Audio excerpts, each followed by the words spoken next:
యేసుక్రీస్తు ప్రభు ద్వారా మనకు ఏమి వచ్చాయి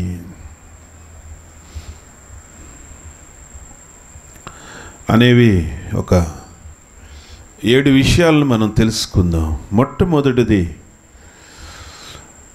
యేసుక్రీస్తు ప్రభు ద్వారా మనకు పాప విమోచన కలిగి నీతి వచ్చింది. మనకి మొట్టమొదటిది పాప విమోచన కలిగి నీతి వచ్చింది. అంటే ఒక వ్యక్తి భూమి మీద పుడితే కొంతమందిని ఏమంటారు, వీళ్ళు మంచివాళ్ళు అంటారు కదా. కొంతమంది ఏమో వీళ్ళు భూమి మీద పుట్టకపోతే బాగుండు అనుకుంటారు. కానీ ఈ యేసుక్రీస్తు ప్రభు సంపూర్ణ మానవుడిగా ఈ లోకానికి వచ్చాడు. కానీ మనుషులందరికంటే అతీతమైన వాడుగా పుట్టాడు. ఈయన జన్మ కర్మ పాపములు లేనివాడిగా పుట్టాడు. ఒక ప్రత్యేకమైన వ్యక్తి యేసు ప్రభు. ఈ భూమి మీద ఉన్నటువంటి మనుష్యులు, అలాగే నామాలుగా పిలువబడేటటువంటి పేర్లు, గొప్ప గొప్ప పేర్లుగా పిలువబడే వారందరికంటే యేసుక్రీస్తు ప్రభు యొక్క పుట్టుక ఉద్దేశము చాలా ప్రత్యేకమైనది. కాబట్టి ఆయన భూమి మీద పుట్టడం వలన ఏమి జరిగింది అంటే, మానవాళి యొక్క పాపము తీసివేయబడి అందరూ నీతిమంతులుగా చేయబడ్డారు. హల్లెలూయా. ఎవరైతే ఈ క్రీస్తు యొక్క ఔన్నత్యాన్ని, ఆ క్రీస్తు యొక్క గొప్పతనాన్ని, ఆ క్రీస్తు యొక్క పుట్టుక మరియు మరణం యొక్క విశేషాలు తెలుసుకుంటారో వారి జీవితాల్లో ఇక పాపం అనేది ఏలుబడి చేయదు, నీతే వాళ్ళలో ఉంటుంది. హల్లెలూయా. చూడండి, 1వ పేతురు రాసిన పత్రిక 2వ అధ్యాయము 24వ వచనం మొదటి భాగాన్ని, ఇందులో 2 భాగాలు ఉన్నాయి. మొదటి భాగాన్ని మనం చదువుకుందాం. మనము పాపముల విషయమై చనిపోయి నీతి విషయమై జీవించున్నట్లు ఆయన తానే తన శరీరమందు మన పాపములను మ్రాను మీద మోసికొనెను. హల్లెలూయా. ఇక్కడ మనము పాపముల విషయమై చనిపోయి నీతి విషయంలో బ్రతుకున్నట్లు. హల్లెలూయా. మనం ఇప్పుడు యేసుక్రీస్తుని రక్షకుడుగా అంగీకరించి మనం మారుమనసు పొంది బాప్తిజం తీసుకున్న తర్వాత మనం ఏమైపోయాము? పాపం విషయమై చనిపోయాం, పాతి పెట్టబడ్డాం. ఆ సిలువ దగ్గర, ఆ సిలువ రక్తములో అదంతా పాతి పెట్టబడింది, కొట్టివేయబడింది. బాప్తిజం తీసుకునేటప్పుడు ఆ నేలల్లో మనల్ని ఇలాగ పడుకోబెట్టి ఇలాగ లేపుతారు. దాని అర్థం ఏంటంటే, మన ప్రాచీన స్వభావము అదంతా కూడా నేలల్లో పాతి పెట్టబడి మనం నేలలో నుంచి పైకి లేచేటప్పుడు నవీన వ్యక్తులుగా, నవీన స్వభావం కలిగిన వ్యక్తులుగా పైకి లేపనెత్తబడతాం. అంటే మన పాపం అంతా కూడా నేలల్లో ఏం చేయబడింది? సమాధి చేయబడింది. హల్లెలూయా. ఈ జ్ఞానం మనకు ఉండాలి. నా ప్రాచీన స్వభావం అంతా చచ్చిపోయింది నేలల్లో, నేను క్రొత్తగా చేయబడ్డాను. చచ్చిపోయింది పాతది. అందుకే ప్రభు అన్నాడు, మన పాప విషయమై చనిపోయి నీతి విషయమై జీవించున్నట్లు తానే మన పాపములను మ్రాను రూపములో మోసాడట. మన బరువు ఎంత ఉంటాం? మీరు ఎంతో ఉంటారు కదా.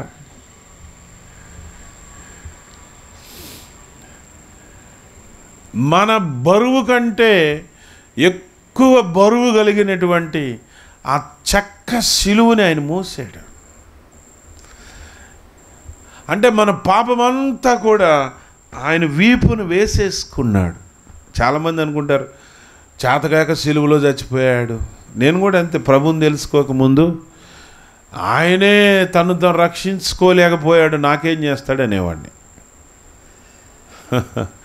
ఆయన గొర్రెల కాపరి అంటూ ఉండేవాడిని తెలియక. 3 మేకులు ఆయన పీక్కోలేనివాడు మనకేం చేస్తాడు అంటారు. అది అజ్ఞానంలో ఉన్నప్పుడు మాట్లాడుకునేది. జ్ఞానవంతులు ఎవరు అలాగా మాట్లాడలేరు. ఎందుకంటే యెషయా గ్రంథంలో ఉంటుంది, తన ముఖం మీద ఉన్న గడ్డమును పీకు వారికి ఆయన ముఖాన్ని తిప్పుకోలేదట. ఆయన ముఖం మీద గుద్దుతూ ఉంటే ఆయన ముఖాన్ని మొరుగు చేసుకోలేదట. అంటే ఆయన ఇష్టపూర్వకంగా దెబ్బలు తిన్నాడు. ఆయన ఇష్టపూర్వకంగా సిలువకు అప్పగించుకున్నాడు. ఆయన ఇష్టపూర్వకంగా ఆ సిలువని మోసాడు. ఆ సిలువ శ్రమ ఎలా ఉంటుందో ఆయన ముందుగానే ఎరిగి ఉండి శిష్యులకు చెప్పుకుంటూ వచ్చాడు. కనుక యేసు ప్రభువారు ఇష్టముతో మన పాపాలన్నిటినీ ఆయన భుజాన్ని వేసుకున్నాడు. ఆయన వీపుని వేసి మోసాడు. అంటే మన పాపములను మ్రాను మీద మోసికొనేను. ఆయన మోసేసాడు. ఇంకా మనం మొయ్యక్కర్లేదు. ఏదో తెలుసో తెలియకో చేసింది ఏదన్నా ఉంటే అది ఆ క్షణమే ఒప్పుకొని వదిలిపెట్టేయండి. మళ్ళీ క్రొత్తవి చెయ్యొద్దు. నేను అప్పట్లో వేశ్యలకు సువార్త చెప్పేటప్పుడు చాలామంది స్త్రీలు నాతో ఏం చెప్పేవాళ్ళు అంటే, అయ్యా ఆ యేసు ప్రభు అసలే సిలువ మీద బాధలు పడ్డాడు, మళ్ళీ నేను ప్రభు దగ్గరికి వచ్చి నా పాపం ఆయన మీద వేసి బాధ పెట్టలేనయ్యా అనేవాళ్ళు. ఓమ్మా, నువ్వు ఇలా ఉంటే ఆయన ఇంకా బాధ పెట్టినట్టు, నువ్వు వస్తే ఆయన బాధ తీర్చినట్టమ్మా. అలాగా మాకు తెలియక ఇంకా మా పాపం ఆయన మీద పడిపోయి ఇంకా ఆయన ఇంకా బాధ పెట్టిన వాళ్ళు అవుతామేమో అనుకొని మేము ప్రభు దగ్గరికి రావట్లేదయ్యా. లేదమ్మా, ఆ బాధ అంతా నిన్ను కడగటం కోసమే. నువ్వు రాకపోతే ఇంకా ఆయన సిలువ మీద ఉండి నిన్ను పిలుస్తూనే ఉంటాడు, నీ వైపు చూస్తూనే ఉంటాడు. అందుకే మాలాంటి వాళ్ళు నీ దగ్గరికి పంపారు అన్నప్పుడు వాళ్ళు పశ్చాత్తాపడి ప్రభుని రక్షకుడిగా అంగీకరించారు. తెలియక చాలామంది అలా పొరపడుతూ ఉంటారు. ఇక క్రొత్తవి చేయొద్దు. అజ్ఞాన కాలంలో ప్రభు యొక్క విలువేంటో, ప్రభు వాక్యం ఏంటో, ఆయన వెలుగు గురించి, ఆయన సత్యము గురించి తెలియని రోజుల్లో తప్పటడుగులు వేసి ఉండొచ్చు. కానీ ఇప్పుడు ప్రభు దగ్గరికి వచ్చిన తర్వాత మళ్ళీ మనం పొరపాట్లు చేయకూడదు. ప్రభు దగ్గరికి వచ్చిన తర్వాత ఇంకా నేను ఈ పాపం చేశా ఇంకా నన్ను క్షమించు అని అడగొద్దు. అయిపోయింది. ఆయన మోసేసాడు. ఎంతగా చేశాడు అంటే తూర్పుకి పడమర ఎంత దూరము? కొన్ని వేల కిలోమీటర్ల దూరం కదా. అంతకంటే దూరంగా మన పాపాలు విసిరేసాడు ఆయన. ఆయన జ్ఞాపకం చేసుకోవట్లే. మనల్ని ఆయన ఎలా చూస్తున్నాడంటే పాపము లేని బిడ్డగా మనల్ని చూస్తున్నాడు, నీతిగా మనల్ని చూస్తున్నాడు. ఇక నుంచి మన ఆలోచన ఎలా ఉండాలి అంటే, నా పాప బరువంతా ఆయన తీసేశాడు. అందుకని అంటాడు, ప్రయాసపడి భారం మోసుకొనుచున్న సమస్త జనులారా నా యొద్దకు రండి. మనోళ్ళు అంటారు, మా బరువు మేమే మోసుకుంటాంలే అయ్యా. కొంతమంది అంటారు, మా బరువులన్నీ యేసయ్య తీసేసినాక అప్పుడు యేసయ్య దగ్గరికి వస్తూ ఉంటారు కొంతమంది. ఒక అబ్బాయి అంటాడు, ప్రార్థన చేసుకో అబ్బాయి అంటే, నేను కొద్ది రోజులు చేయనండి అన్నాడు. ఎందుకు అంటే, నా ఉద్యోగం పర్మనెంట్ అయిన తర్వాత అప్పుడు చేస్తానంటాడు. నీ ఉద్యోగం పర్మనెంట్ త్వరగా అవ్వాలంటే నువ్వు ఎక్కువ ప్రార్థన చేయాలి. మేము విగ్రహారాధికులుగా ఉన్నప్పుడు ప్రతి పండగ పోతే కొండకు పోయేవాళ్ళం కాదు. యేసు ప్రభు దగ్గర ఆ టైప్ భక్తి కాదు, ఇది ప్రత్యేకం. ప్రార్థన అంటే నువ్వు దేవుడితో మాట్లాడటం అయ్యా. వాక్యం చదువుతూ ఉంటే దేవుడు నీతో మాట్లాడుతూ ఉంటాడు. కాబట్టి ఆ సంబంధాన్ని నువ్వు కలిగి ఉంటే ఆయన బిడ్డగా నీకేం కావాలో టైంకి ఇస్తాడయ్యా అని చెప్పా. ఆహా, ఒరే నేను ఒంటరిగా ప్రార్థన చేసుకోవడానికి వెళ్తున్నాను, నాకు తోడు రారా? ఆహా. ఈ లోపల ఏం జరిగింది చెప్పమంటారా? పర్మనెంట్ అయింది అనుకున్న టయానికి చిన్న మెలకబడింది. Sanction post, non sanction post అని ఉంటుంది. శాంక్షన్ పోస్టు, బడ్జెట్ పోస్ట్ అని ఒకటి ఉంటుంది. వీడు బడ్జెట్ పోస్ట్లో చేరాడంట ఉద్యోగంలో. అందుకని నీలాంటి వాళ్ళకి అందరికి ఇబ్బంది కలిగిద్ది అన్నారంట. ఇప్పుడు ప్రార్థన చేయండి గురువు గారు అంటున్నాడు. ఇప్పుడు ప్రార్థన చేస్తున్నాడు అన్నమాట. ఇప్పుడు బైబిల్ చదువుతున్నాడు. సమస్య రాకముందే మనం ప్రార్థన చేసుకోవాలి. ఆమేన్.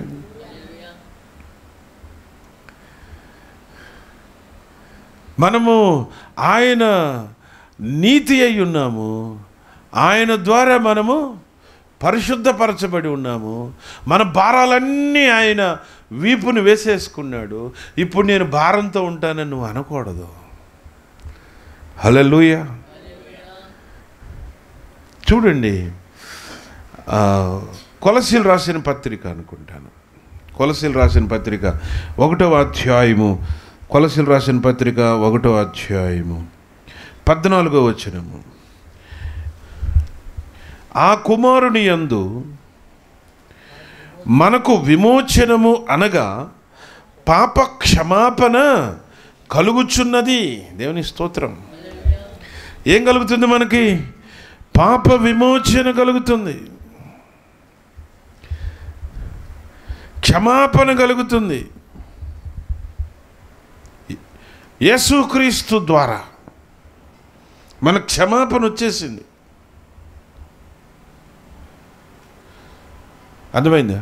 మన పాపములను మనము ఒప్పుకొని విడిచిపెట్టాలి. అవి తీసివేయబడతాయి, అవి క్షమించవేయబడతాయి. దేవుని స్తోత్రం. 2 కొరింథీ పత్రిక 5వ అధ్యాయం 24వ వచనములో, 2 కొరింథీ పత్రిక 5వ అధ్యాయం 24వ వచనం. ఎందుకనగా మనమాయన యందు దేవుని నీతి అగునట్లు పాపమెరుగని ఆయనను మన కోసము పాపముగా చేశాను. చదవండి అందరూ.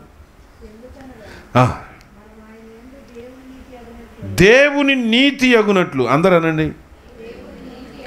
మనం ఆయన యందు, ఎవరి యందు? యేసుక్రీస్తునందు దేవుని నీతి అగునట్లు పాపమెరుగని ఆయనను మన కోసము పాపముగా చేశాను. అంటే మన కోసం పాపముగా చేశారు అంటే మన పాపమంతా కూడా తీసి ఆయన మీద పెట్టాడు తండ్రి అయిన దేవుడు.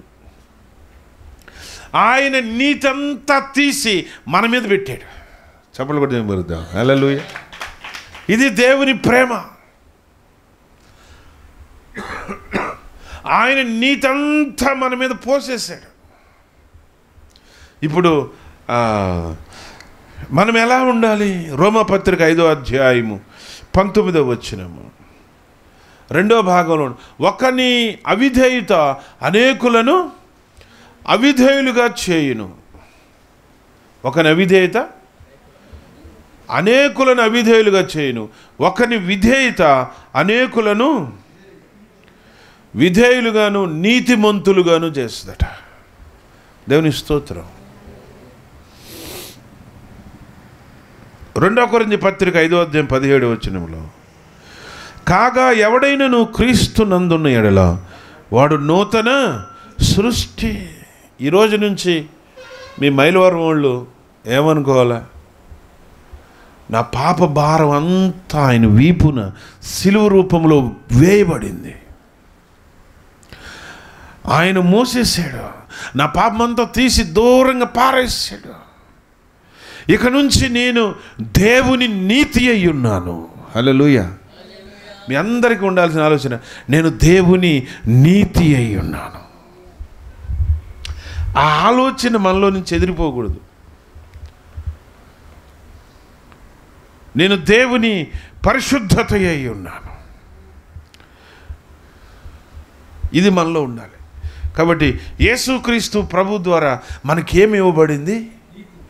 నీతి ఇవ్వబడింది, పరిశుద్ధత ఇవ్వబడింది. దేవుని స్తోత్రం.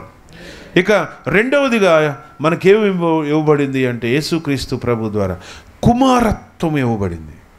ఆయనకు కొడుకులుగా కూతుర్లుగా అయ్యే భాగ్యం మనకు కలిగింది. ఒకప్పుడు మనం ఎడంగా ఉన్నాం. ఆదామవ్వలు చేసిన పాపాన్ని బట్టి ఏదెను వనములో నుంచి గెంటివేయబడ్డారు. కానీ యేసుక్రీస్తు ప్రభు రక్తము ద్వారా ఇప్పుడు ఏమైపోయారు అంటే, ఒకప్పుడు శత్రువులుగా ఉన్నారు, దేవునికి శత్రువులుగా ఉన్నటువంటి ఈ మానవాళి ఇప్పుడు కుమారులు కుమార్తెలుగా మారిపోయారు. చప్పలు కూడా ఏం పరుద్దాం. హల్లెలూయా. ఎఫెసీయులకు రాసిన పత్రిక 1వ అధ్యాయము 5వ వచనం చదువుకుందాం. ఎఫెసీయులకు రాసిన పత్రిక 1వ అధ్యాయం 5వ వచనం.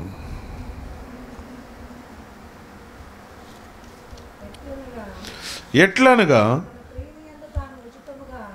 తన ప్రియుని యందు తాను ఉచితముగా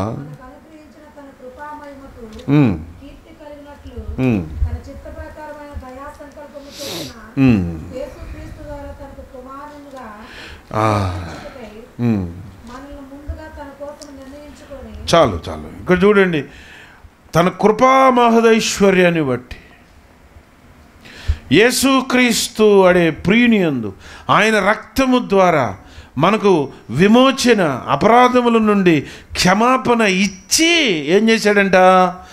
ఆయనకు కుమారులుగా స్వీకరించుకున్నాడంట. దేవునికి స్తోత్రం. ఇప్పుడు మనం బిడ్డని ఎత్తుకోవాలి, మట్టిలో ఆడుతూ ఉన్నారు. మట్టిలో ఆడే బిడ్డని తీసుకొచ్చేసి ముద్దు పెట్టుకుంటామా? అలా చేయం కదా. ఏం చేస్తాం? ఆ బిడ్డని శుభ్రంగా స్నానం చేయించి మంచి ఉన్న వస్త్రాలు వేసి మనం ముద్దాడతాం, అవునా కదా? అలాగే తండ్రి అయిన దేవుడు ఏం చేశాడంటే, ఈ భూమిని, ఈ విశ్వాన్ని సృష్టి చేయకముందే మనల్ని ఏర్పరచుకున్నాడు. పక్కలకు చెప్పండి. జగత్పునాదులు వేయబడక మునిపే తండ్రి అయిన దేవుడు ఆయనకు కుమారులుగా, కుమారులు అంటే అందులోనే కుమార్తెలను కూడా ఉంటుంది అన్నమాట, అంతర్భావన. కుమార్తెలుగా యేసుక్రీస్తు ద్వారా ఉండడం కోసం ఏర్పరచుకున్నాడు. దేవుని స్తోత్రం. హల్లెలూయా. అర్థమైంది. అలాగే కొలసీయులకు రాసిన పత్రిక 1వ అధ్యాయం దగ్గరికి వద్దాం.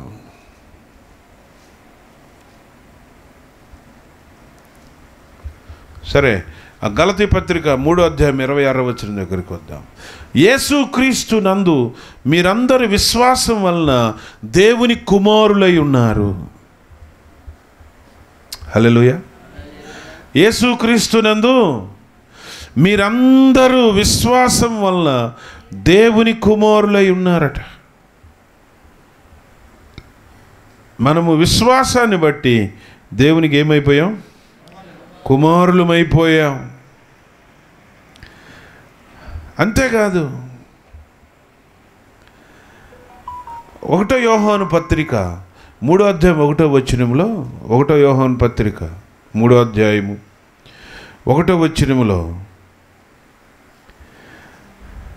అక్కడ ఏమంటున్నాడు? మనము దేవుని పిల్లలమని పిలవబడినట్లు తండ్రి మనకెట్టి ప్రేమ అనుగ్రహించును చూడుడి. మనము దేవుని పిల్లలమే, ఈ హేతువు చేత లోకము మనలను ఎరుగదు. ఏలయనగా అది ఆయనను ఎరుగలేదు. హల్లెలూయా.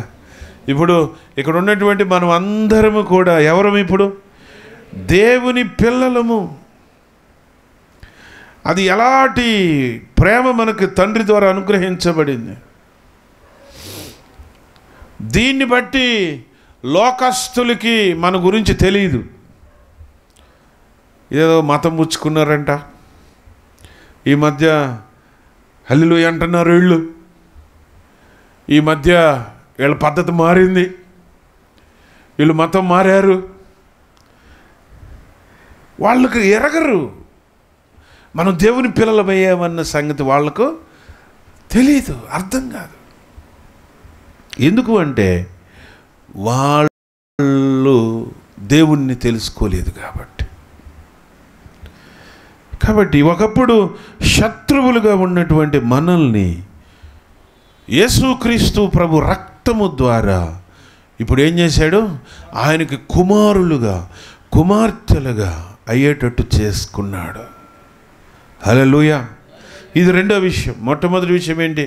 యేసుక్రీస్తు ప్రభు రక్తము ద్వారా మనల్ని పాప విమోచన కలిగించి నీతిగా చేసుకున్నాడు. రెండవది, మనలను కుమారులుగా కుమార్తెలుగా ఆయన చేసుకున్నారు. దేవుని స్తోత్రం. మూడో విషయం ఏమిటి అంటే ఆయన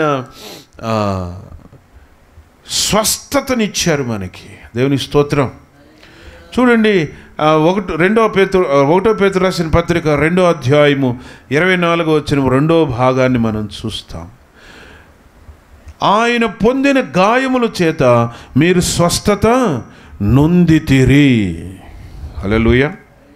ఇప్పుడు మనకు స్వస్థత ఎలా వస్తుంది?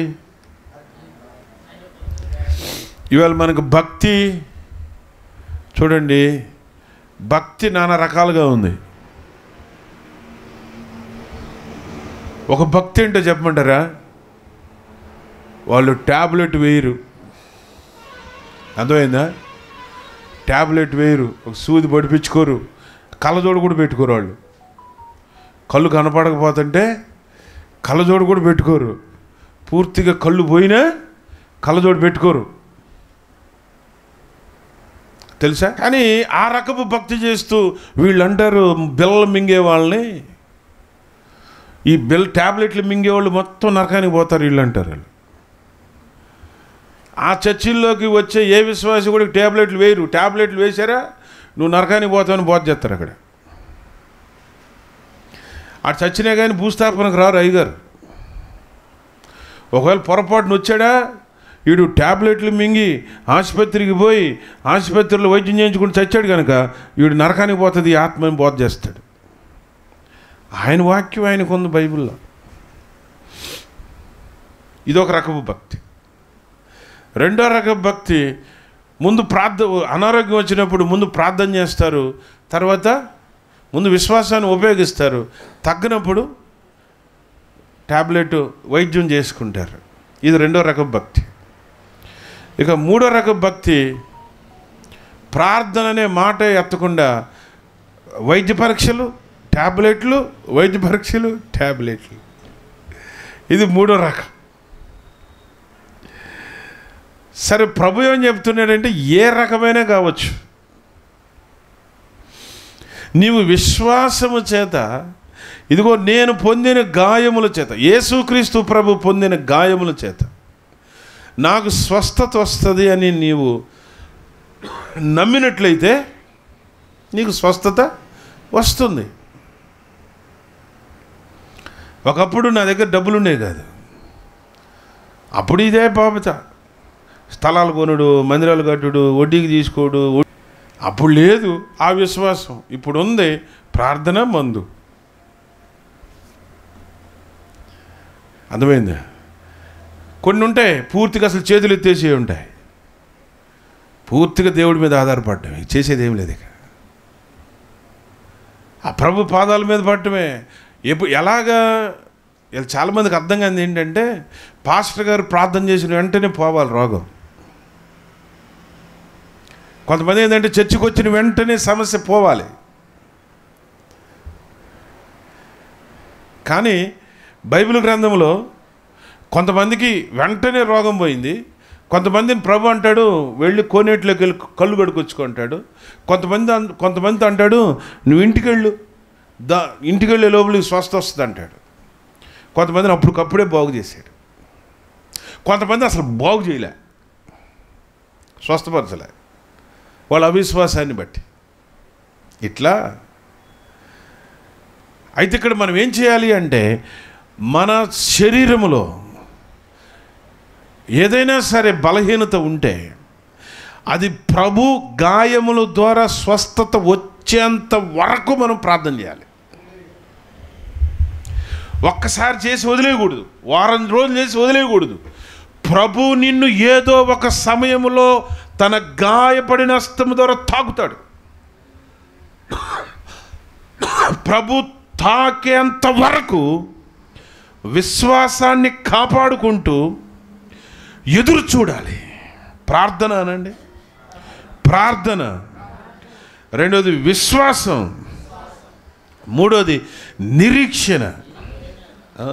ఎదురు చూడాలి. ప్రభు నీ జీవితంలో కార్యం చేసేంత వరకు ఎదురు చూడాలి. ప్రభు ఖచ్చితంగా చేస్తారు. ఇలాంటివి చాలా మా జీవితంలో మేము పొందుకున్నాం.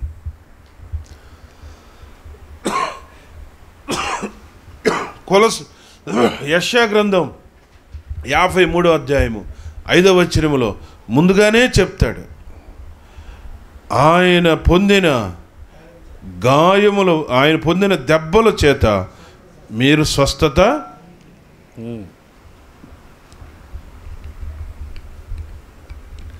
మనకు స్వస్థ అన్నాడు అక్కడ.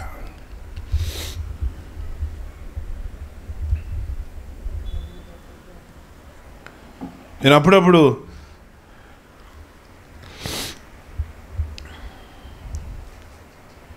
ఈ మధ్యకాలంలో ఒక ఆయన తన కూతురుని తీసుకొచ్చాడు.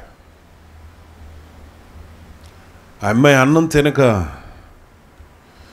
దాదాపు 2 నెలలు అంట సరిగా తినక, ఇంతంత చేతులు ఇంతంత కాళ్ళు అయిపోయాయి.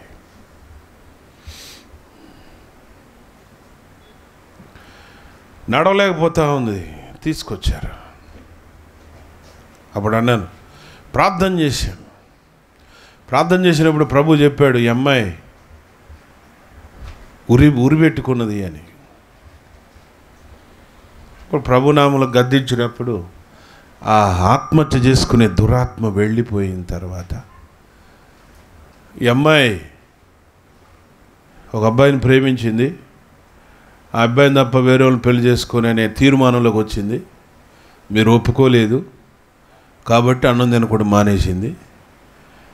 అది ఎక్కువైపోయి వాడే మనసులో మెదలటం వలన ఆత్మహత్య చేసుకోబోయింది. అంతే.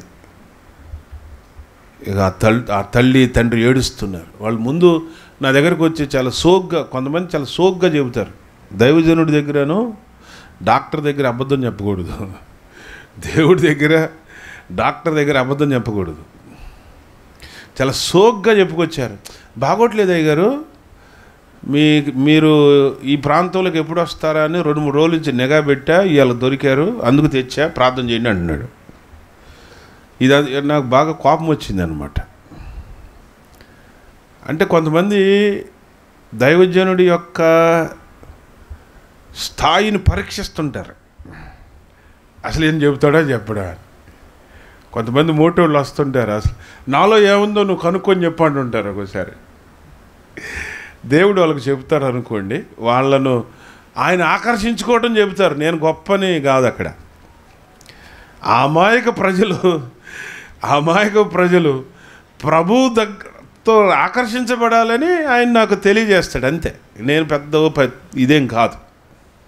వాళ్ళని ఆయన ప్రేమించుకున్నాడు అంతే. సరే, ఆ అమ్మాయి ఏముంటుందంటే, నేను ఎక్కువ రోజులు బ్రతకనయ్య గారు, చనిపోతాను.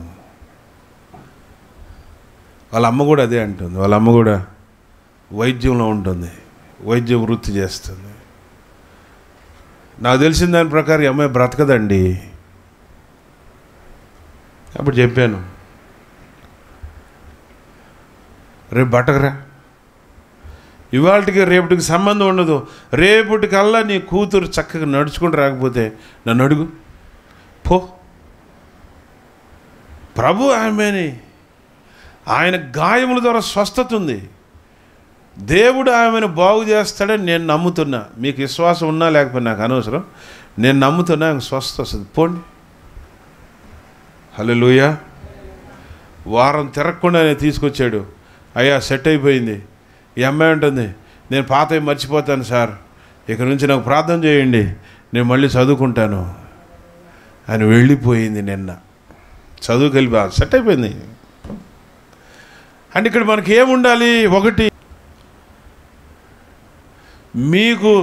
మీకు సంబంధించిన కాని మాట వస్తుంది అంటే వాళ్ళ మీద అపవాదు వాళ్ళ మీద ఉండి మనల్ని ఇబ్బంది పెట్టాలని చూస్తున్నాడు. కాబట్టి మనం జాగ్రత్తగా ఉండాలి. దేవుడు కాబట్టి జాగ్రత్తగా ఉంటే, జాగ్రత్తగా ప్రభు ఇచ్చిన ఆ రక్షణ పాత్రని కాపాడుకొని చచ్చినాక పరలోకంలో అట్టడుగుపెట్టి అమ్మయ్యా ఆ రోజు అనుకోవటమే. అప్పటి వరకు జాగ్రత్తగా బ్రతకాలి, చాలా జాగ్రత్తగా బ్రతకాలి. అపవాది పని ఏంటంటే మనల్ని బలహీనపరచాలి. అందుకని మన ప్రభుని అడగాలి, ప్రభువా అపవాది యొక్క కదలికలు తెలుసుకునే ఆ వరం నాకు దయచేయి. అదే ఆత్మవివేచన వరం అంటారు. అపవాది కదలికలను తెలుసుకునే ఆ కృప, ఆ వరం నాకు ఈ ప్రభు అంటే ప్రభు ఇస్తాడు. అదే ఆత్మవివేచన వరం.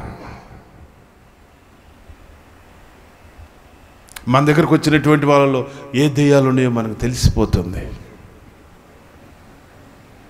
చర్చికొచ్చే వాళ్ళందరిలో ఏ దెయ్యాలు ఉన్నాయో తెలిసిపోద్ది. ఆ వరం వస్తే ప్రార్థన చేసుకోవాలి. మీరు గృహదర్శనాలకు పోతే, గృహదర్శనాలకు పోకముందే వాళ్ళ ఇంట్లో ఏ దెయ్యాలు ఉన్నాయో, ఏ పాపం ఉందో, ఎంత దేవుళ్ళు గొప్పగా ఉన్నారు, ఇవన్నీ కూడా ఈ ఆత్మవివేచన వరం ద్వారా తెలుస్తాయి. ఆ వరం ఏమని అడగండి. సేవ చేయటం తేలిక. అపవాది మనలను బలహీనపరచాలని చూస్తాడు. యేసుక్రీస్తు రక్తముతో మనకిచ్చిన పరిశుద్ధతని, యేసుక్రీస్తు ప్రభు గాయముల ద్వారా ఇచ్చినటువంటి స్వస్థతని, యేసుక్రీస్తు ప్రభు రక్తము ద్వారా, శిలువ మరణము ద్వారా మనకిచ్చిన కుమారత్వాన్ని పాడు చేయటం కోసం అపవాది నిత్యం మన మీద దాడి చేస్తూ ఉంటాడు. మనము ప్రతిరోజు కూడా మెలకువ కలిగి ఉండాలి. అజాగ్రత్తగా ఉన్నామా కొట్టేస్తాడు వాడు. ప్రభు అయితే ఏం చేశాడు? ఒకసారి అంధకార సంబంధమైనటువంటి దాని నుంచి మనకి విడుదలిచ్చాడు. ఆయన మనలను అంధకార సంబంధమైన అధికారములో నుండి విడుదల చేశాడు మనకు దురాత్మ నుంచి. ఇంకా ఏం చేశాడు? మత్తయి సువార్త 10వ అధ్యాయం 1వ వచనంలో చూస్తే అధికారం ఇచ్చాడు దెయ్యాల మీద. మార్కు సువార్త 16వ అధ్యాయం అనుకుంటాను, 16వ అధ్యాయము 17వ వచనం నుంచి 19వ వచనం వరకు చదవండి ఒకసారి.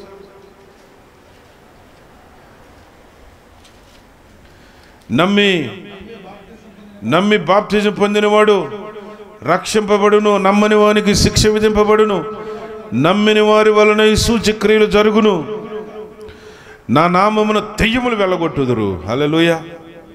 ఇప్పుడు చెప్పండి, దెయ్యం అధికారంలో ఉన్న మానవాళ్ళని విడిపించి ఇప్పుడు దెయ్యాన్నే తన్నే అధికారం మనకిచ్చాడు. హల్లెలూయా. ఎలా ఇచ్చాడు దాన్ని? ఎలా ఇచ్చాడు?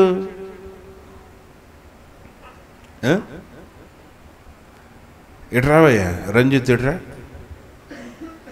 ఎలా ఇచ్చేసాడు ఆయన?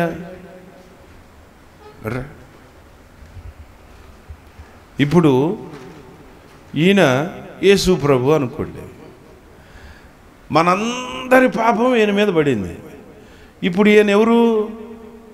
యేసు ప్రభు. యేసు ప్రభు నీతిమంతుడా పాపా? నీతిమంతుడు. మనందరి పాపం ఈయన మీద వేసుకొని ఈయన నీతి మనకిచ్చేసాడు. మనకిచ్చేసినప్పుడు మనం నీతిమంతులు అయిపోయాం. అప్పుడు ఈయన ఏమైపోయాడు? మనందరి పాపము ఈయన మీద పడిపోయింది. పడిపోయినప్పుడు ఈయన శిలువలో మరణించాడు. మరణించి ఇప్పుడు ఎక్కడికి వెళ్ళాడు? మరణించిన ఆయన కూర్చో, కాళ్ళు పొడిగాయి పిల్లడికి. ఎక్కడికి వెళ్ళాడు? పాతాళానికి వెళ్ళాడు. ఎన్ని రోజులు ఉన్నాడు అక్కడ? 3 రోజులు ఉన్నాడు. 3 రోజులుండి ఏం చేశాడు? అపవాదిని తన్ని, అపవాదిని ఓడించి 3వ రోజు పైకి లేచాడు. చప్పలు కొట్టండి. హల్లెలూయా. ఓడించి ఇప్పుడు ఏం చేశాడు? చక్కగా పట్టుకో, 2 చేతులు పట్టుకో. చక్కగా దెయ్యాన్ని పట్టి తెచ్చి మన కాలకాడ పడేసాడు. కాలకాడ పెట్టాడు దెయ్యాలని. ఇప్పుడు తన్నుకోండ్రు, దీన్ని తన్నుకోండ్రు బాబు దెయ్యాన్ని అని కాలకాడ పెట్టాడు యేసు ప్రభు. చూడండి, కొలసీలు రాసిన పత్రిక చూడండి. మళ్ళీ కూర్చున్నాను. కొలసీలు రాసిన పత్రిక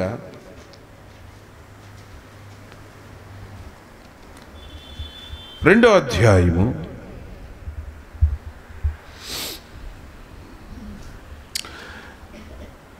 15వ వచనం చివరి భాగం చదవండి. ఆయన ప్రధానులను అధికారులను నిరాయుధులుగా చేసి సిలువ చేత జయోత్సవముతో వారిని పట్టి తెచ్చి బహాటముగా వేడుకకు కనుపరిచెను. వేడుకకు కనపరిచాడు. వేడుక కనపరచడం అంటే ఏంటి? ఒక రాజు యుద్ధములో ఓడిపోతే పూర్వకాలంలో ఏం చేసేవాళ్ళు అంటే అతని యొక్క బొటని వేళ్ళు నరికేవాళ్ళు.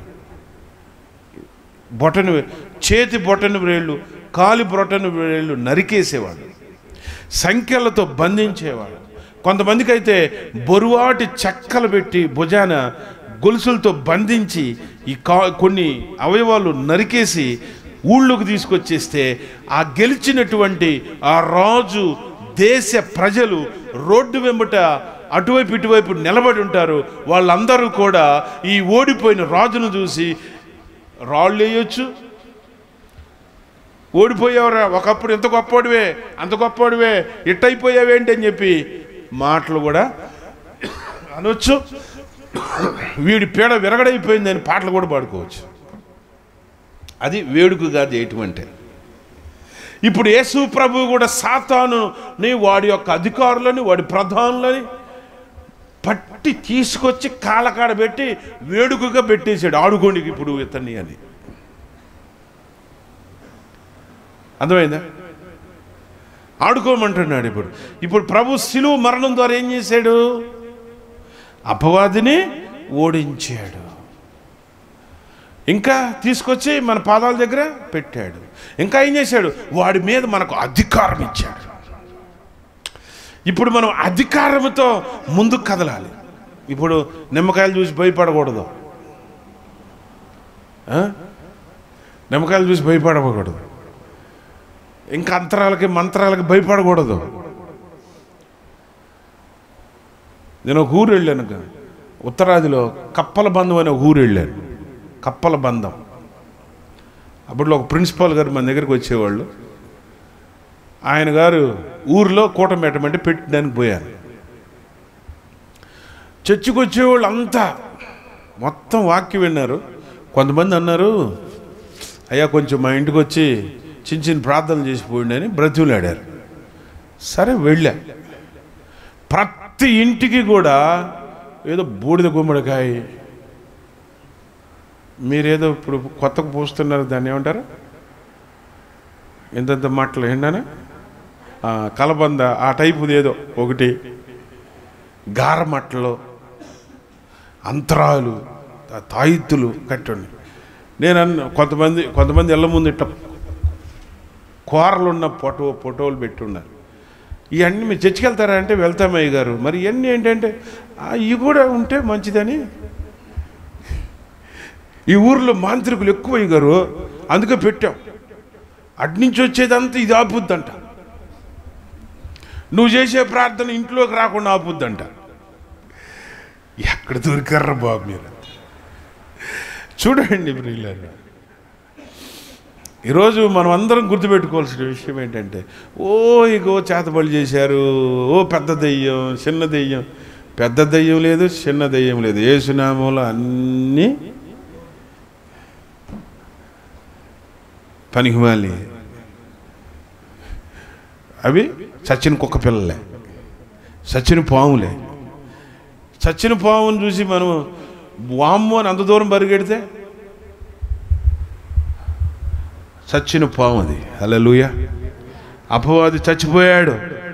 వాడిని పట్టుకొని మీరు భయపడొద్దు. దేవుడు నాకు ఈ అధికారం ఇచ్చాడని వాడండి. మీరు ఈ అధికారాన్ని వాడుతూ ఉంటే ఆ అభిషేకం పెరుగుతూ ఉంటుంది. వామ్మో నాకెందుకులే ఈ దాడి నా మీదకి వస్తుందేమో అని ఆగితే ఆ అభిషేకం తరుగుతూ ఉంటుంది. అర్థమైందా? నేను చేసిన పని ఏంటి చెప్పనా? మీరు ఇవన్నీ పిచ్చి ప్రార్థనలు పెడుతున్నారు. నేను ఎట్లాంటి ప్రార్థనలు పెట్టలేదు. ప్రారంభ దినాలు ఎలాంటి ప్రార్థనలు పెట్టలేదు. ఒకటే చెప్పేవాడిని, ఒక 50 మందిని పోగు చేయి. రోగాల వాళ్ళని, అచ్చంగా రోగాల వాళ్ళని, దేయాలు పట్టిన వాళ్ళని, చేతబడి శక్తులు చేత పీడించబడుతున్న వాళ్ళని, బాగా రోగం ఇక తగ్గదు, డాక్టర్ గారు తగ్గదన్న వాళ్ళని ఒక 50 మందిని పోగు చేయనివ్వండి. 15 రోజులకో నెల రోజులకో పోగు చేసేవాడు. మిర్యాలగూడ దగ్గర నేరేడు చెర్ల అనే ఊర్లో, తెలంగాణ. అప్పుడు అక్కడ అంత సేవ లేదు. ప్రతి ఇంటికి ఒక గుడి ఉంటుంది. అక్కడ పోగు చేసేవాడు. ఆయన ఏం చెప్పాడు కదా, మా అయ్యగారు వస్తున్నాడు, నీకు మీ ఇంట్లో ఏమన్నా చేతపడి చేశారని డౌట్ ఉందండి. చేశారయ్యా, మా అయ్యగారు వస్తున్న ప్రార్థన చేస్తాడు, మొత్తం పోద్ది. పోకపోతే మా అయ్యగారు చొక్కా పట్టుకోవచ్చు అనేవాడంట. ఆడి చొక్కా కాదు, మా అయ్యగారు చొక్కా పట్టుకునేవాడు. నీకు రోగం డాక్టర్లు తగ్గదన్నారా? ఏం పర్లేదు, వచ్చాయి, మా అయ్యగారు ప్రార్థన చేస్తాడు, పోద్ది. 50 మందిని పిలిచేవాడు. ఇక్కడి నుంచి వెళ్ళేవాడిని ఒంటరిగా బండి వేసుకొని. ఇప్పుడంటే కార్లు వస్తున్నాయి కానీ అప్పుడు బండి వేసుకొని వెళ్ళిపోయేవాడిని. చలిలో 45 మందికి దగ్గరగా అక్కడే స్వస్థ వచ్చేది. హల్లెలూయా. అంటే ఏంటి? ఆ పిలిచేవాడు విశ్వాసంతో పిలిచేవాడు. నేను కూడా అంతే, మనం కూడా అంతే. కసి ప్రభు చూసుకుంటాడు. మన పని మనం చేయటమే.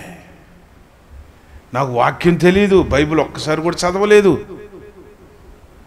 వాళ్ళ వాక్యాలు వీళ్ళ వాక్యాలు విని రాసుకొని అవే బోధ చేస్తున్న రోజులు. నా నమ్మకం ఏంటో తెలుసా? నేను నిలబడితే దేవుడు వాడుకుంటాడు, నేను ప్రార్థన చేస్తే దేవుడు స్వస్థపరచుకుంటాడు. అసలు ప్రార్థన చేసేవాడు కావాలి ఆయనకి. నేను ఉన్నానని నిలబడేవాడు కావాలి యేసుప్రభుకి. నీ తరపున నేను నిలబడుతున్నా అనేవాడు కావాలి ఆయన కార్యం చేసుకోవడానికి. అందుకే ఆసుపత్రులకు పోయేవాడిని, యేసునామములో నీ రోగం పోయింది పో అనేవాడిని. అంతే. ప్రభు నిన్ను స్వస్థపరుస్తాడు, మీ ఊర్లో నీకు నచ్చిన చర్చికి వెళ్ళిపో అని చెప్పేసి వచ్చేవాడు. అట్లా 13,000 మంది పైగా స్వస్థత పొందుకున్నారు. నీళ్లు చిమ్ముతా ఉంటే చలం ఊరుద్ది, అట్టాగా పెట్టుకుంటే అట్లాగే మనం ఖర్చు అయిపోతూ ఉండాలి. దేవుడు మనకిచ్చిన అభిషేకాన్ని ఖర్చు చేస్తూ ఉండాలి. మౌనంగా ఉండకూడదు, సాక్ష్యం చెప్పాలి. బబిత ఉందంటే పిల్లలకు చెప్పాలి, టీచర్లకు చెప్పాలి, హెడ్ మాస్టర్కి చెప్పాలి, ఎవడు కుదిరితోడికి చెప్పాలి. ఏమి శాము, ఎవరు కుదిరితే వాళ్ళకి ప్రభు గురించి చెప్పాలయ్యా. నాకు ఎవరు దొరకపోతే ఆ మైలవరం ఆ మూల మీదే అక్కడ ఆపేవాడిని. కారు అయితే కారు, బండి అయితే బండి, ఎవడో ఒకటి దొరికేవాడు. ఏ ఊరు? తిరువురు పోవాలి. నేను తిరువురేరా ఎక్కించుకొని పోతా ఏ ఊరి మీద ఏంటి కథ ఏంటి గీత ఏంటి చివరికి దిగబోయే లోపల యేసుప్రభు గురించి చెప్పి నా సాక్ష్యం చెప్పి తిరువురులో దింపి మళ్ళీ తిరిగి అంజనాపురం వస్తా. ఆ ఆయిల్ డబ్బులు వేసే నాకు ఎత్తాడే, డబల్ ఎత్తాడు. హల్లెలూయా. తిరగాలి, మాట్లాడాలి, ప్రభు గురించి మాట్లాడాలి. బాధల్లో ఉన్న వాళ్ళకు డెరిక్ ప్రిన్స్ అనే దైవజనుడితో దేవుడు అన్నాడంట, 100కి 95 జబ్బులు దెయ్యాల వల్లనే వచ్చినాయి అన్నాడంట. 100కి 90 రకాలైన జబ్బులు దెయ్యాల వల్లనే వచ్చినాయి అంట. కాబట్టి ఆ దెయ్యాన్ని గద్దించమంటాడు దేవుడు. అందుకని దెయ్యమా, నువ్వు విత్తిన ఈ రోగాన్ని ఎత్తుకొని వెళ్ళిపో అనాలి. యేసు నామములో నువ్వు విత్తినటువంటి రోగాన్ని తీసుకొని వెళ్ళిపో. అలాగా మీరు ప్రార్థన చేయటం నేర్చుకోండి. హల్లెలూయా. ఇక్కడ అంటాడు, వారు నా నామమున దెయ్యములను వెళ్ళగొట్టుదురు, పాములు ఎత్తి పట్టుకుంటారు, మరణకరమైన తాగినను ఏ హాని కలగదు. రోగుల మీద చేతులు ఉంచినప్పుడు వారు స్వస్థత నందుదురు. మీరు ఎవరైనా సరే ఇతరులకు ప్రార్థన చేయాలనుకున్నప్పుడు దెయ్యానికి ప్రార్థన చేయాలా? ఆ వాక్యం చదివి ప్రార్థన చేసేయండి. రోగులకు ప్రార్థన చేయాలా? మత్తయి సువార్త 10వ అధ్యాయం 1వ వచనం, మార్కు సువార్త 16వ అధ్యాయం 18వ వచనం, అలాగే లూకా సువార్త 10వ అధ్యాయం 17వ వచనం. ఇవి చదువుకొని ప్రార్థన చేయండి. వాక్యము, యేసు నామము వారిలో కార్యం చేస్తుంది. మనం కాదు, ప్రభువుకు పలికేవాళ్ళు కావాలి. మీరు పలకండి. నేను నా భక్తి ఇంకా గొప్ప భక్తి కాదేమో, నేను ఇంకా బైబిల్ బాగా చదవలేదు, ఇంకా నాకు టైం ఉంది. టైం లేదు, గేమ్ లేదు. చేసేటివే, ప్రార్థన చేసేటివే. నేను మారుమోసి పొందిన 6 నెలలకు బోధ చేయడం మొదలుపెట్టా. సంవత్సరానికి దెయ్యాలకు ప్రార్థన చేయడం మొదలుపెట్టా. ఆ పరిస్థితులు ఎదురైనాయి, చేయాల్సి వచ్చింది. పాస్టర్ గారు అన్నాడు, నువ్వు ఎట్ట పడితే అట్ట చేతులేసి ప్రార్థన చేస్తున్నావు, నీకు చీకటి పట్టిద్ది, ఒక్కోసారి నీకు గుడ్డలు చింపిద్ది అన్నాడు. నేను అన్నాను, నాకు చీకటి పట్టాలి. అప్పుడు మీరు ప్రార్థన చేస్తారుగా? చేస్తా. అప్పుడు నాలో దెయ్యం వద్దా? పోయిద్ది. దేవుడు నన్ను ఒకసారి తాకినట్టు చెప్పుకోవటానికి ఒక సాక్ష్యంగా ఒక పాయింట్ దొరుకుద్దిగా అన్న. నువ్వు చాలా తేడాగా ఉన్నావే అన్నాడు ఆయన. పడితే పట్టినండి, ఏమైంది పడితే పట్టినండి. కొంతమంది అంటారు, పాస్టర్లే నాకు ఫోన్ చేసి, అయ్యగారు ఏందో కొంచెం ఆదివారం బాగా ప్రార్థన చేసేసరికి రాత్రికి నాకు ప్రార్థన చేయబుద్ధి కావట్లేదండి, నాకు నిద్ర పట్టట్లేదండి, అదండి ఇదండి నాకు ప్రార్థన అని చెప్తారు. అది నీ మనసులో ఉన్నటువంటిది, అది గూడు కట్టుకుని దాన్ని తీసేసుకోండి. నాకు కూడా అలాగే ఉండేది, నాకు కూడా నిద్ర పట్టదు. అప్పుడు ఏం చేస్తాను తెలుసా? బైబిల్ చదవటం, పుస్తకాలు చదవటం చేస్తాను, అంతే. నిద్ర పట్టిద్ది. అపవాది మీద అధికారాన్ని దేవుడు మనకి ఇచ్చారు. హల్లెలూయా. ఇంకా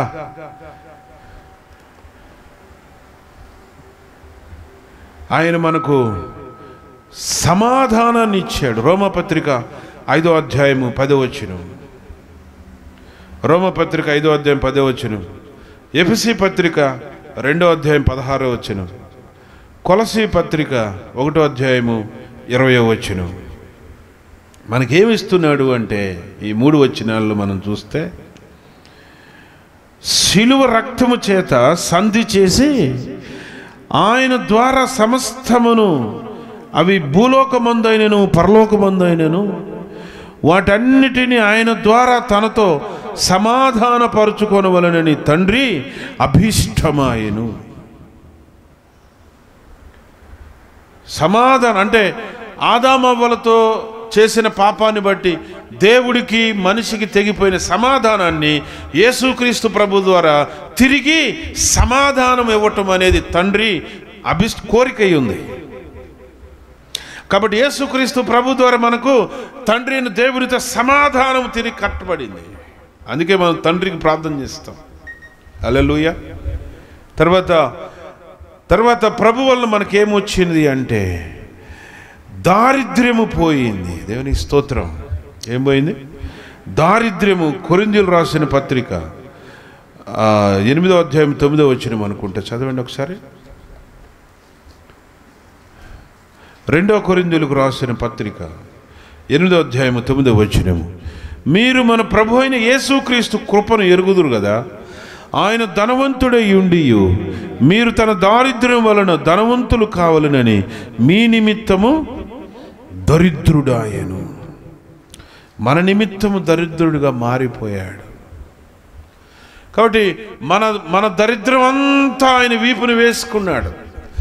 ఆయన ఆశీర్వాదం అంతా మనకి ఇచ్చేసాడు. ఇప్పుడు మనం అందరం చేయాల్సిన పని ఏంటో తెలుసా? ప్రభువా, నా పేదరికాన్ని నువ్వు తీసివేసుకొని నీ ఆశీర్వాదం నాకు ఇచ్చావు కదా, నేను బ్రతికుండగానే నీ ఆశీర్వాదాన్ని నేను అనుభవించాలి. అర్థమైందా? నీ ఆశీర్వాదం నేను పొందుకోవాలి. నేను బ్రతికుండగానే నేను మంచి ఇంట్లో ఉండాలి. దేవుడి దగ్గర ఎక్కడా తేడా లేదండి, మన యొక్క జ్ఞానంలోనే తేడా ఉంది. ఈ రోజు నుంచి మీరు ఈ రకం ప్రార్థన చేసుకోండి. ప్రభువా, నా దరిద్రం అంతా నీ మీద వేసుకొని నీ ఆశీర్వాదం నాకు ఇచ్చావు కదా. అందుకే ప్రభు అంటాడు, నేను నక్కలకు బొరియలు ఉన్నాయి, ఆకాశ పక్షుల గూళ్ళు ఉన్నాయి, మనుషు కుమారుడు తలవాల్చుటకు స్థలం లేదన్నాడు. ఆయన పుట్టింది పశువుల పాకలో, చనిపోయింది భూమి మీద చనిపోయాడా, గాలిలో చనిపోయాడా? గాలిలో చనిపోయాడు ఆయన. అక్కడ చనిపోయాడు. మీ ఇష్టం రా బాయ్, నన్ను ఎక్కడే ఉంచుతారా? ఉంచండి, పర్లేదు, ఎక్కడి నుంచి లెగుస్తా. ఒకవేళ ఎక్కడ ఉంచకుండా ఎక్కడైనా పెట్టుకుంటారా? నన్ను పెట్టుకోండి. అరిమత్త యేసు వచ్చాడు, ఆ శరీరాన్ని తీసుకెళ్ళి సమాధిలో పెట్టుకున్నాడు. ఆ సమాధి ఆయనది కాదు, పశువుల పాక ఆయనది కాదు. ఎందుకు అంటే ఇదంతా మనకి ఇచ్చేయడం కోసం ఆయన త్యాగాన్ని చేశాడు. కాబట్టి ఆయన చేసిన త్యాగం మనం తెలుసుకోవాలి. అందుకే ప్రభు అంటాడు, జ్ఞానం లేక నా జనులు నశించారు అంటాడు. జ్ఞానం లేక. ఎందుకురా ఈవేళ ఇంకా పాపంలో పడిపోతున్నారు ప్రజలు?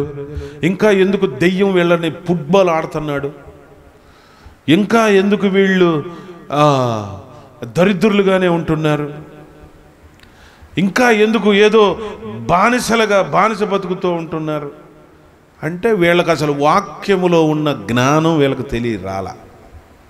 వాక్యములో ఏం చెప్పాడు అది తెలియకపోవటం వల్ల ఆ పరిస్థితిలోనే నిలబడిపోయారు. దేవుడు మిమ్మల్ని ప్రేమించి రాత్రి అనేక విషయాలు తెలియపరచుకున్నాడు. హల్లెలూయా. కాబట్టి ఇక నుంచి నీ దారిద్ర్యం పోయేంత వరకు, పక్కలో చెప్పండి, నీ యొక్క దారిద్ర్యము పోయేంత వరకు, ప్రభు ఇచ్చు ఆశీర్వాదం నీ మీదకు వచ్చేంత వరకు విశ్వాసంతో ప్రార్థన చేయి. హల్లెలూయా. చివరిగా యేసు ప్రభువారు మనకేమిచ్చారు అంటే నిత్య జీవాన్ని ఇచ్చారు. హల్లెలూయా. ఏమిచ్చారు ఆయన? నిత్య రాజ్యం. కొలస్సీయులకు రాసిన పత్రిక 1వ అధ్యాయము 13వ వచనములో చివరి భాగంలో తాను ప్రేమించిన తన కుమారుని యొక్క రాజ్య నివాసులుగా చేసెను. మనల్ని ఆయన రాజ్య నివాసులుగా చేసుకున్నాడు. ఇన్ని ఆశీర్వాదాలు సిలువ ద్వారా ప్రభు మనకి ఇచ్చాడు ప్రియులారా. పాప విమోచన కలిగించి నీతిలుగా చేశాడు, కుమారులు కుమార్తెలుగా చేసుకున్నాడు, అపవాది మీద అధికారం ఇచ్చాడు, స్వస్థతనిచ్చాడు, సమాధానాన్ని ఇచ్చాడు, ఆశీర్వాదాన్ని ఇచ్చాడు. గలతీ పత్రిక 3వ అధ్యాయము 14-15 వచనాలు చదివితే అబ్రహాము ద్వారా అన్యజనులు ఆశీర్వాదం పొందుకొనుట కొరకు ధర్మశాస్త్రము యొక్క విధంతటిని రద్దుపరిచి ఆయన శిలువ మరణములు శాపగ్రస్తమైన మరణం పొందుట చేత ప్రతి ఒక్కరి శాపం కొట్టివేయబడి ఆశీర్వాదం ఇవ్వబడింది. హల్లెలూయా. కాబట్టి మనం చేసిన పాపాలను బట్టి వచ్చిన శాపం కొట్టివేయబడింది. అబ్రహాం పొందుకున్న ఆశీర్వాదానికి మనం కూడా హక్కుదారులు. అబ్రహాం ఆ తరముల ఆశీర్వాదం పొందుకున్నట్లుగా మనం కూడా ఆశీర్వాదం పొందుకోవాలి. అన్నీ ఉండాలండి.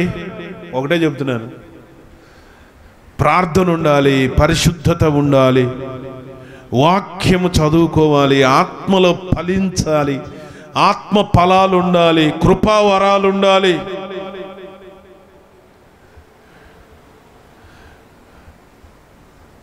వీటన్నిటితో పాటుగా మంచి వస్త్రం ఉండాలి, బంగారం ఉండాలి, మంచి ఇల్లు ఉండాలి, మంచి భూమి ఉండాలి, మంచి బండి ఉండాలి, మనం వాడే వస్తువు కూడా మంచి క్వాలిటీ వస్తువు ఉండాలి. హల్లెలూయా. దేవుడి బిడ్డలు వాడేది శ్రేష్టమైంది. ప్రభు డొక్కు సైకిల్ గారి చెత్త ప్రార్థన అది. డొక్కు బండి ప్రభు, 2 సెంట్లు స్థలం ఈ ప్రభు, చర్చి కడతా. ఈ చెత్త ప్రార్థన చేయదు. దగ్గర నుంచి శ్రేష్టమైనది అడగండి, దేవుణ్ణి ఇస్తాడు. హల్లెలూయా. అడుగుడు ఇవ్వబడు. నువ్వేం అడుగుతావు అదే వస్తుంది. నాకు డొక్కు బండి అంటే డొక్కు బండి వస్తుంది. వీడికి డొక్కు ఆలోచనలు ఉన్నాయి కాబట్టి ఈ డొక్కు బండి ఇస్తానని ఇస్తాడు. కొంతమంది అంటారు, ప్రభా నాకు 20,000 ఉద్యోగం చాలు ప్రభా. గొప్పది అడుగు. దేవునికి స్తోత్రం. ఆయన నిత్య జీవాన్ని ఇచ్చాడు. 7 రకాలైనటువంటి ఆశీర్వాదాలు మనకి ఇచ్చారు. అవి మనం సొంతం చేసుకోవాలి. ఇంత గొప్ప మేళ్ళు ఆయన శిలువ ద్వారా, ఆయన యొక్క మరణం ద్వారా, రక్తము ద్వారా మనకిచ్చి, గాయాల ద్వారా, ఆయన పునరుద్ధానం ద్వారా మనకిచ్చాడు. హల్లెలూయా. అందరూ చెప్పండి. ఆయన పుట్టుక ద్వారా, శిలువ మరణం ద్వారా, రక్తము ద్వారా, పునరుద్ధానము ద్వారా, గాయముల ద్వారా ఇన్ని ఆశీర్వాదాలు మనకిచ్చాడు. ప్రార్థన చేసుకుందాం.